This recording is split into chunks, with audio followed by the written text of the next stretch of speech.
किया Covid centre का उद्घाटन। कोडरमा में बनाया गया 250 बेड का कोविड अस्पताल। लोगों से कोरोना नियम का पालन करने की अपील।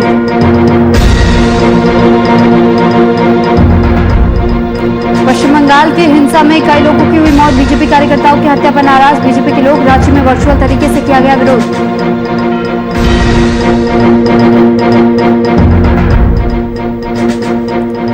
मधुपुर पहुंचे उन्नाव सांसद साक्षी महाराज। लोगों से की कोरोना नियम का पालन करने की अपील। भगवान की आराधना करने की दी नसीहत।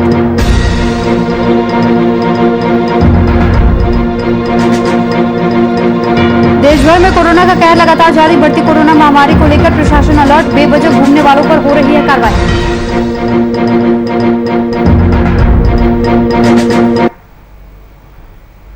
नमस्कार, आप देख रहे हैं वीआईपी न्यूज, आपके साथ मैं हूं सुरभि तिवारी। तो बात अब झारखंड की करेंगे। मुख्यमंत्री हेमंत सोरेन ने कोडरमा जिले के बागीटांड में स्थित कोडरमा इंजीनियरिंग कॉलेज भवन में अस्थायी तौर पर बने 250 बेड के डेडिकेटेड कोविड हेल्थ सेंटर का ऑनलाइन उद्घाटन किया। साथ ही सदर हॉस्पिटल में भी 20 ऑक्सीजन पाइपलाइन युक्त बेड की शुरुआत की गई। इस मौके पर अपने संबोधन में उन्होंने कहा कि राज्य सरकार कोविड की स्थिति से निपटने के लिए लगातार प्रयास कर रही है। मरीजों के लिए राजधानी रांची समेत विभिन्न जिलों में ऑक्सीजन युक्त बेड बढ़ाए जा रहे हैं। इसी कड़ी में कोडरमा में 110 ऑक्सीजन युक्त बेड की व्यवस्था डीसीएचसी में की गई है। उन्होंने कहा कि जैसे जैसे कोविड की चुनौती सामने आ रही है, उसे मैनेज करने का प्रयास किया जा रहा है। शहरी क्षेत्र के अलावा ग्रामीण क्षेत्र में कोरोना का संक्रमण पैर पसार रहा है। इसे गंभीरता से लेने की जरूरत है।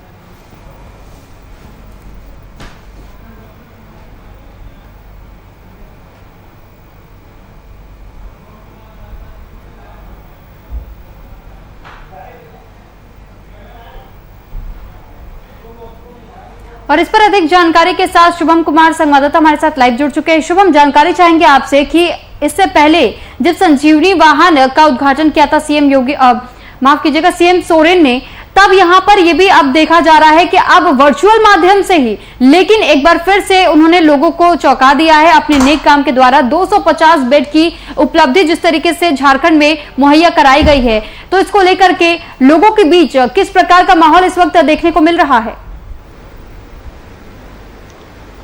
बिल्कुल सुरभि, देखिए बढ़ते संक्रमण के चलते और सभी राज्यों में जो परिस्थितियां हैं कोरोना को लेकर के, झारखंड भी उनमें से एक है। परिस्थितियां बद से बदतर होती जा रही हैं और मुख्यमंत्री इस बात को भली भांति जानते हैं और शायद इसी वजह से मुख्यमंत्री आवासीय ही कार्यालय से लगातार दिन प्रतिदिन कोरोना पर मंथन कर रहे हैं। और कोरोना पर मंथन करते हुए कई दिशा निर्देश, कई कल्याणकारी योजनाएं अपने राज्यवासियों तक पहुंचाने में मुख्यमंत्री हेमंत सोरेन लगातार जुटे हुए हैं। अगर बात करें तो जिस तरीका से उन्होंने कोडरमा में 250 कोविड जो सेंटर में वहां पर बेड की उपलब्धता कराई है और वहां के निजी जो सरकारी सदर अस्पताल है वहां पर उन्होंने 20 ऑक्सीजन सपोर्टेड बेड की व्यवस्था कराई है, तो आप समझ सकती हैं मुख्यमंत्री इस बात को भली भांति जानते हैं कि अगर ग्रामीण क्षेत्रों में कोरोना का जो कह सकते हैं कोरोना संक्रमण का जो स्तर है वो बढ़ता हुआ दिखा तो वहां पर रोकने में काफी मुश्किलों का सामना करना पड़ सकता है। और मुख्यमंत्री हेमंत सोरेन ने अपने अभिभाषण में साफ तौर पर कहा है कि कोई भी कीमत पर ग्रामीण इलाकों में कोरोना के बढ़ते संक्रमण को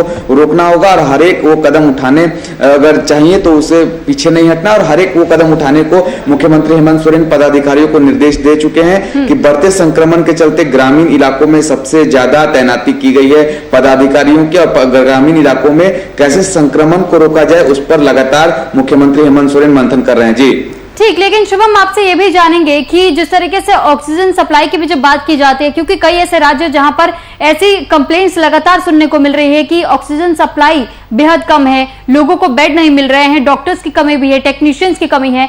झारखंड में लगातार हम वो नजारा देख रहे हैं कि किस तरीके से यहाँ पर बैठकें बुलाई जा रही है, लगातार जमीनी स्तर पर भी उतर करके काम किया जा रहा है। अगर कहीं से भी जैसे ही खबर सामने आती है कि यहाँ पर कोई मुसीबत है या फिर यहाँ पर किसी चीज की कमी है तो तुरंत उस पर हेमंत सोरेन की तरफ से एक्शन भी लिया जाता है। तो अब ऐसे में क्या कोई और ऐसे अस्पताल रह गए हैं जहां पर इस प्रकार की कमियों का अब तक उजागर हुआ है?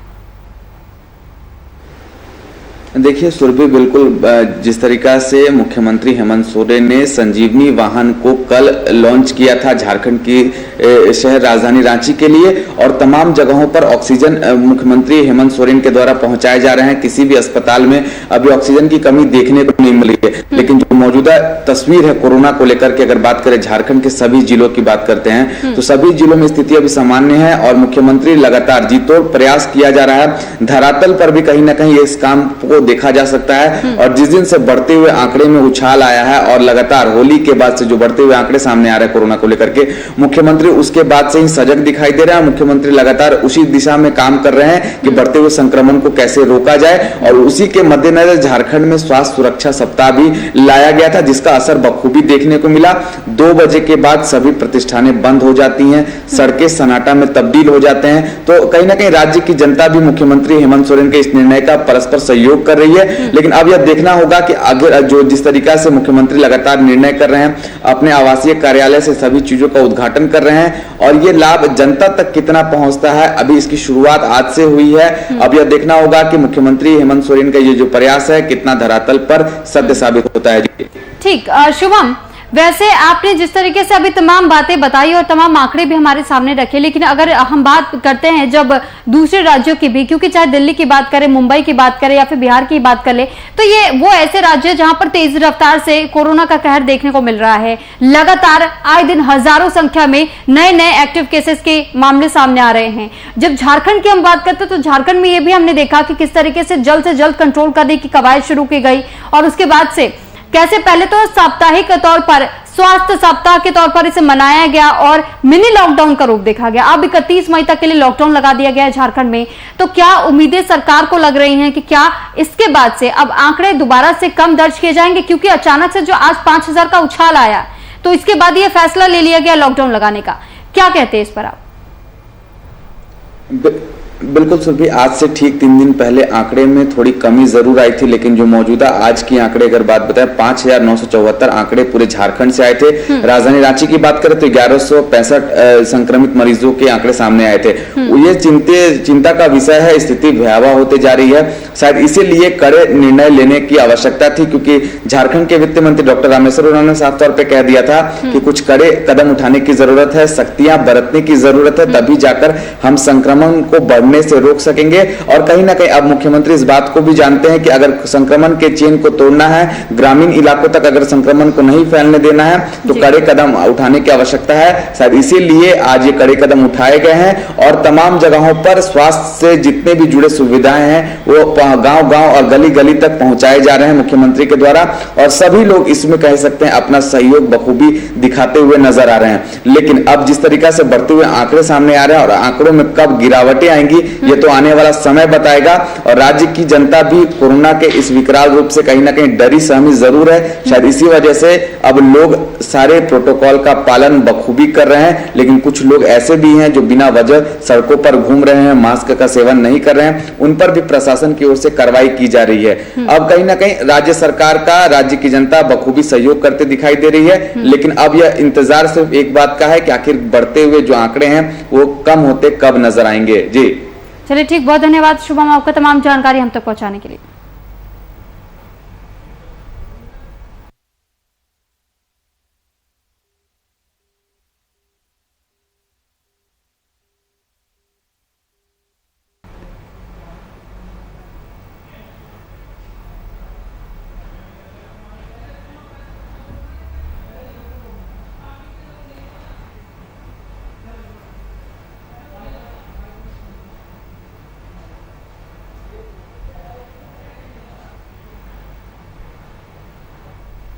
तो वहीं दूसरी तरफ बंगाल में चुनाव परिणाम आने के बाद भाजपा कार्यकर्ताओं की हो रही हत्या को लेकर पूरे देश में विरोध शुरू हो गया है। इस कड़ी में झारखंड के भाजपा कार्यकर्ताओं ने ऑनलाइन विरोध दर्ज कराया। प्रदेश भाजपा अध्यक्ष दीपक प्रकाश के निर्देशानुसार भाजपा कार्यकर्ता अपने अपने घरों में आज फेसबुक और ट्विटर पर लाइव होकर बंगाल में हो रहे आतंक का विरोध किया, साथ ही आम आवाम तक अपनी आवाज पहुंचाने का काम किया।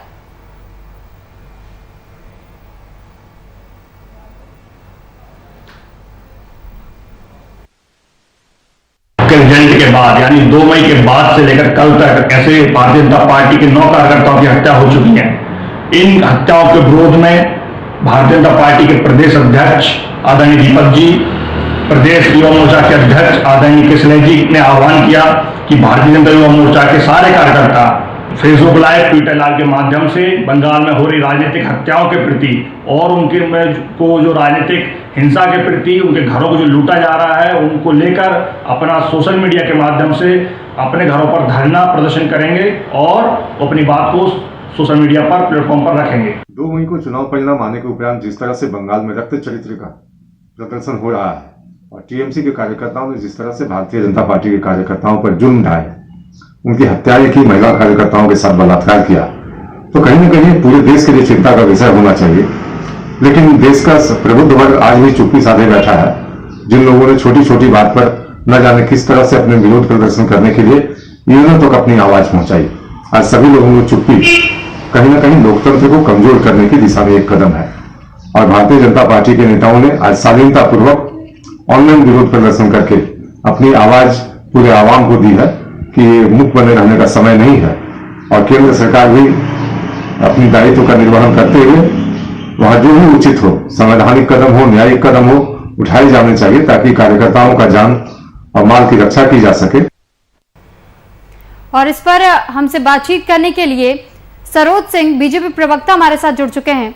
सबसे पहले बहुत स्वागत आपका वीआईपी न्यूज पर। सरोज जी, सवाल ये धन्यवाद कि पश्चिम बंगाल में जो हिंसा हुई, चुनाव खत्म होते ही जब नतीजे सामने आए, तो ये जो भयावह मंजर इस वक्त पश्चिम बंगाल में देखने को मिल रहा है, इस पर सबसे पहले तो आपकी प्रतिक्रिया, और क्यों आप लोग को लगता है कि टीएमसी की तरफ से ही इन घटनाओं को अंजाम दिया गया, क्योंकि दूसरी तरफ टीएमसी भी ये कह रही है कि हमारे भी 10 कार्यकर्ताओं की हत्या हुई है। देखिए, जो बंगाल का मंजर है वह लोकतंत्र के लिए कहीं से भी उचित नहीं है और लोकतंत्र में इसका कोई स्थान नहीं है। अब पूरे देश में ऐसी घटनाएं, देश में 50 आजादी के बाद से 70-75 साल हो गए, आज तक कई पार्टियां चुनाव जीतती रही है, हारती रही है, लेकिन ये जो पहली बार जिस तरह से बंगाल में टीएमसी के लोगों ने चुनाव जीतने के बाद जिस तरह का भारतीय जनता पार्टी के कार्यकर्ताओं को, पोलिंग एजेंट को, उनके नेताओं को उनके घरों में आग लगा रहे हैं, उनके घरों में तोड़फोड़ कर रहे हैं, महिलाओं के साथ बलात्कार तक की घटना सामने आई, हत्या के 11 कार्यकर्ताओं की हत्या हो गई, तो कहीं से भी यह जो है उचित नहीं है और यह लोकतंत्र का काला अध्याय है और इसकी जितनी भी निंदा की जाए कम है। और देश के जितने बुद्धिजीवी और देश के जो लोग भी हैं, सब लोगों की इसकी निंदा करनी चाहिए और सब लोग को इस घटना का विरोध करना चाहिए। और उसी के अभी आप बता रहे थे हमारे प्रवक्ता महोदय की, इसी के विरोध स्वरूप आज भारतीय जनता पार्टी ने जो है सब जगह आज हम लोग जो फेसबुक के माध्यम से आज पूरे झारखंड में भी, पूरे देश में विरोध प्रदर्शन करने का जो काम अपने स्तर से डिजिटल के माध्यम से जो करने का पार्टी ने प्रयास किया है और एक इशारा है लोगों को बताने का कि भाई ये हत्या बंद हो, ये इस तरह का तांडव जो मचा हुआ है, ये इस पर रोक लगे और केंद्र सरकार हो, गवर्नर हो, सारे ये इस पे संज्ञान लें और स्वयं ममता बनर्जी से भी हम लोग मांग करते हैं कि इसको ठीक करें इस चीजों को, लेकिन उनसे उम्मीद हम नहीं कर सकते क्योंकि वो लोग चुप्पी मारे हुए हैं।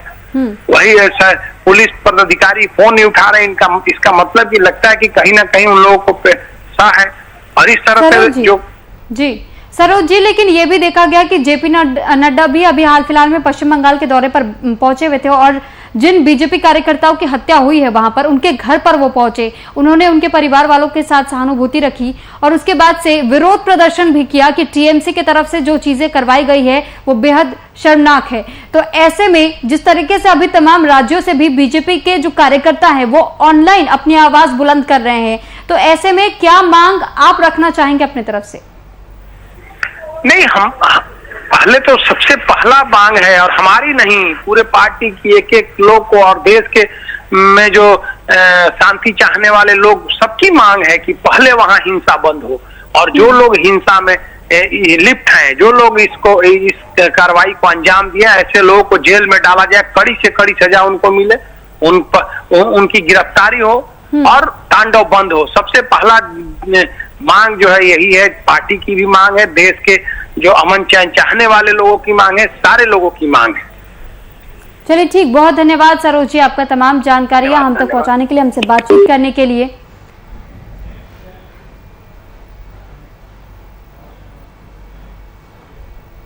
तो बंगाल में चुनाव परिणाम आने के बाद भाजपा कार्यकर्ताओं की हो रही हत्या को लेकर पूरे देश में विरोध शुरू हो गया है। इसी कड़ी में झारखंड के भाजपा कार्यकर्ता ने ऑनलाइन विरोध दर्ज कराया। वहीं गिरिडीह में बीजेपी के ओबीसी मोर्चा के प्रदेश प्रवक्ता विनय कुमार सिंह ने अपने आवास पर एक प्रेस वार्ता का आयोजन किया। इस दौरान उन्होंने बंगाल में भाजपा कार्यकर्ताओं पर हो रहे हमले का विरोध किया, साथ ही बंगाल में राष्ट्रपति शासन लगाने की मांग की।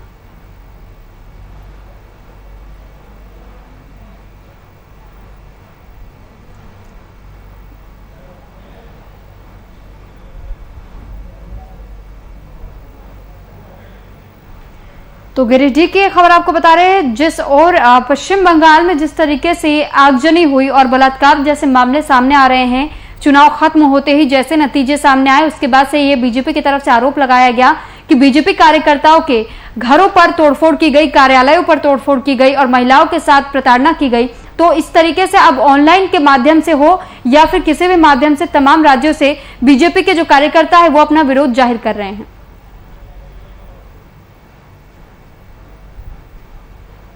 तो कोरोना संक्रमण की चेन को तोड़ने के लिए राज्य सरकार ने स्वास्थ्य सुरक्षा सप्ताह का आह्वान किया था। संक्रमण को तोड़ने के लिए सरकार ने एक बार फिर इसकी अवधि बढ़ाकर 31 मई कर दी है। वहीं स्वास्थ्य सुरक्षा सप्ताह को लेकर प्रशासन भी अलर्ट मोड पर है। इधर सीएम का काफिला भी सड़कों का जायजा लेता दिखा। मिनी लॉकडाउन की अवधि बढ़ाने के बाद क्या है राजधानी की सड़कों का हाल और प्रशासन कितना है अलर्ट, इसका जायजा लिया हमारे संवाददाता शुभम कुमार ने। कोरोना इतना भयावह रूप ले चुका है, उसी कड़ी में आज झारखंड सरकार के द्वारा झारखंड में स्वास्थ्य सुरक्षा सप्ताह की अवधि को बढ़ाकर के 31 मई तक कर दिया गया है। और जो झारखंड में बढ़ते हुए आंकड़े सामने आ रहे हैं उससे राज्य की जनता से लेकर राज्य सरकार भयभीत है। अगर हम बात करें तो इस वक्त मौजूद हम झारखंड की राजधानी रांची के सुजाता चौक में, और जो मौजूदा परिस्थिति है, झारखंड के जिला प्रशासन से लेकर पुलिस के जवान तक अब राज्य की जनता को समझाने में लगे हैं कि कोरोना से इस बार बचना है तो कोरोना को हल्के में नहीं आंकने की जरूरत है। और तस्वीरें हम आपको झारखंड की राजधानी रांची के सुजाता चौक के दिखा रहे हैं। पुलिस के जवान लगातार तैनात है चारों जगहों पर। कह सकते हैं राजधानी रांची के हर एक इलाके में पाबंदियां लगा दी गई हैं, बैरिकेटिंग कर दिया गया है सड़कों पर।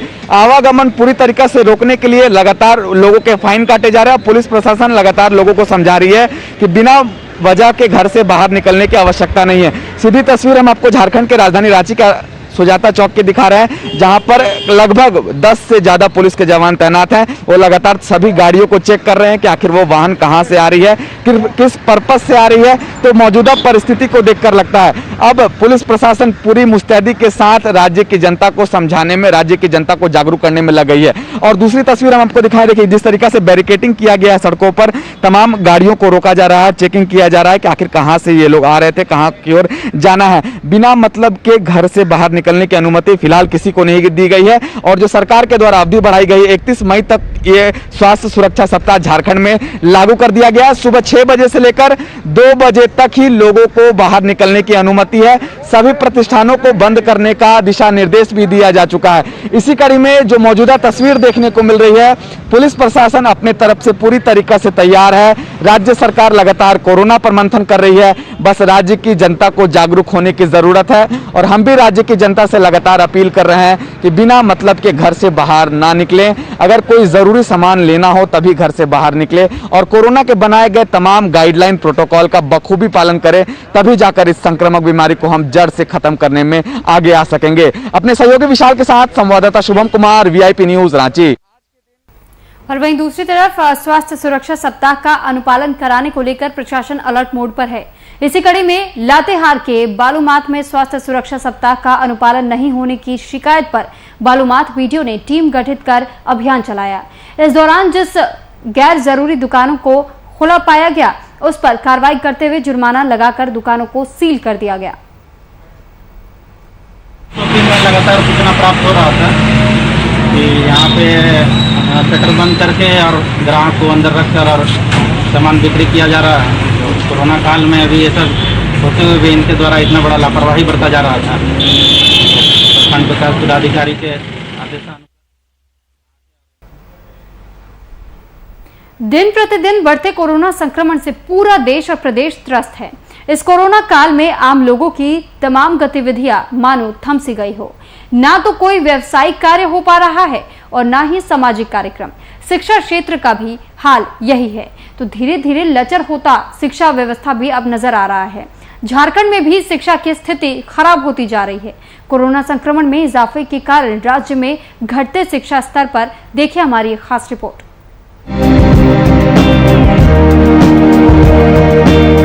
बढ़ेगा इंडिया तभी तो बढ़ेगा इंडिया। अब ये शब्द काफी काल्पनिक से लगते हैं। कोरोना के पहले स्ट्रेन से लेकर दूसरे स्ट्रेन द्वारा मचाई गई तबाही ने जहां एक तरफ तमाम क्षेत्रों के कार्यों पर ग्रहण डाला है, तो वहीं दूसरी तरफ शिक्षा के तो मानो समाप्त ही कर दिया। पहले स्ट्रेन से बंद पड़े स्कूलों को जैसे तैसे सरकार वापस से खोलने का प्रयास कर ही रही थी कि दूसरी स्ट्रेन ने इसे मुमकिन नहीं होने दिया। इस दौरान बच्चों की शिक्षा काफी बाधित हुई है। सरकार ने बच्चों की शिक्षा को निरंतर जारी रखने के लिए ऑनलाइन क्लासेस को एक विकल्प के तौर पर देखा, लेकिन इस पर भी कई सवाल उठने लगे। ऑनलाइन क्लासेस इतना प्रभावपूर्ण नहीं साबित हुए। राज्य के ग्रामीण इलाकों में रह रहे छात्रों के लिए ऑनलाइन क्लासेस करना संभव नहीं हो पा रहा है। किसी के पास स्मार्टफोन नहीं है तो किसी जगह पर उस प्रकार का नेटवर्क नहीं जिससे वो क्लास कर पाए। प्राइमरी क्लास के बच्चों का कहना है कि ऑनलाइन क्लासेस में उन्हें कुछ समझ नहीं आता। तो एक साल से ऐसा कोविड का महामारी ऐसा चल रहा है कि हम लोग एक साल से स्कूल ही नहीं गए हैं और ऑनलाइन क्लास ही हम लोग को करना पड़ रहा है। ये तो सरकार का रूल हम लोग को फॉलो करना पड़ेगा। और देखिए, हम लोग को एक प्रॉब्लम है कि जूम मीटिंग से कि हम लोग को अपना जैसे कि मैम जो रहती है, मैम से अगर मान लीजिए हम लोग क्वेश्चन पूछ लिए तो मैम उतना क्लियर बता नहीं पाती है। तो देखिए, ये तो हम लोग बहुत दिनों से स्कूल नहीं जा रहे हैं, ऑनलाइन क्लासेस ही कर रहे हैं। ऑनलाइन क्लासेस में ये तो दिक्कत है, पहले तो डाटा सारा चला जाता है, इतना सारा ऑनलाइन क्लासेस रहता है और सिर्फ 1 या 10 मिनट हम लोग को ब्रेक मिलता है। तो फिर ऑनलाइन क्लासेस में क्लियर साउंड नहीं आता है, ना ही क्लियर वीडियो आता है। वही स्कूल में रहते तो सब कुछ ऐसे सुना देता है और फ्रेंड्स लोग से भी मिल पाते हैं हम लोग, और हम लोग किसी से पूछ भी सकते हैं। ऑनलाइन क्लास पे पूछ ही नहीं सकते। ऑनलाइन क्लासेस से बच्चों को कई तरह की परेशानियों का सामना करना पड़ रहा है। इधर बच्चों की परेशानियों ने उनके अभिभावकों की भी चिंता बढ़ा दी है। अभिभावकों का कहना है कि ऑनलाइन क्लासेस से बच्चे कुछ नहीं सीख पाते। ऐसी स्थिति में पढ़ाई हो या ना हो, फीस पूरा भरना पड़ता है। अभिभावक सरकार से स्कूलों की इस तरह की मनमानी बंद कराने और प्राइमरी स्कूल के बारे में उचित विचार करने की मांग भी कर रहे हैं। जो स्कूल मनमानी कर रहे हैं फीस लेने का, वो गलत है। हमारे झारखंड सरकार भी से त्रस्त है। पूरे जितने भी प्राइवेट स्कूल है सबको कह के थक गए हैं कि आप ना ले। बहुत सारे प्राइवेट स्कूल का रजिस्ट्रेशन भी नहीं है, लाइसेंस भी नहीं है। वैसे स्थिति में मनमानी कर रहे हैं प्राइवेट स्कूल। हम पूरे जितने भी गार्जियन हैं, हम गरीब घर के सभी गार्जियन एकजुट हो और इसका हम लोग खूब जोर विरोध करेंगे कि इस कोरोना काल में किसी तरह का प्राइवेट स्कूल का फीस ना लिया जाए। ऑनलाइन पढ़ाई के नाम पर स्कूलों द्वारा फीस लिए जाने को लेकर झारखंड पेरेंट्स एसोसिएशन भी गंभीर है। एसोसिएशन के अध्यक्ष का मानना है कि मौजूदा स्थिति में पेरेंट्स काफी मुश्किल हालात में हैं। एसोसिएशन ने सरकार को इस ओर ध्यान देने को कहा है और ऐसा नहीं करने पर कोर्ट का दरवाजा खटखटाने की चेतावनी दी है। देखिए, एक और पूरा देश और हमारा पूरा झारखंड राज्य कोरोना के कारण उसके संक्रमण से अपनी जान माल की रक्षा करने में लगा है और हर परिवार के लोग इससे इफेक्टेड हैं। वहीं पे पूरे राज्य के जो प्राइवेट स्कूल हैं उन्होंने तांडव मचा रखा है और हर तरह का फीस वो पेरेंट्स से वसूल रहे हैं, चाहे डेवलपमेंट के नाम पर हो, चाहे एनुअल चार्ज के नाम पर हो, कंप्यूटर फीस के नाम पर हो, यहां तक कि मैगजीन के नाम पे। जब बच्चे स्कूल जा नहीं रहे वहां मैगजीन के नाम पर जो है वसूली चल रही है। और इस ओर राज्य के मुख्यमंत्री का कहीं कोई ध्यान नहीं है। वो अभी शिक्षा विभाग के भी चार्ज में है। जगन्नाथ महतो जी के बीमार रहने के कारण वो इसके चार्ज में भी है। और लगातार झारखंड पेरेंट्स एसोसिएशन की ओर से दर्जनों पत्र अलग अलग जिलों से, रांची सहित हम लोगों ने HRD को भेजा है, बावजूद भी उस पर कहीं कोई कार्रवाई नहीं हो पा रही है। बच्चे किसी भी राज्य या देश का भविष्य होते हैं। कोरोना संक्रमण हमारे भविष्य पर काला साया बनकर मंडरा रहा है। शिक्षा को पटरी पर लाने की राज्य सरकार की तमाम कोशिशें कहीं न कहीं नाकाफी साबित हो रही है। ऐसे में सरकार को इस ओर और ज्यादा ध्यान देने की आवश्यकता है। अगर सरकार जल्द ही इस पर कोई फैसला नहीं लेती है तो वो दिन दूर नहीं जब राज्य का भविष्य पूरी तरह से अंधकार में होगा। VIP न्यूज के लिए रांची से संवाददाता शुभम कुमार के साथ खुशबू राय की रिपोर्ट।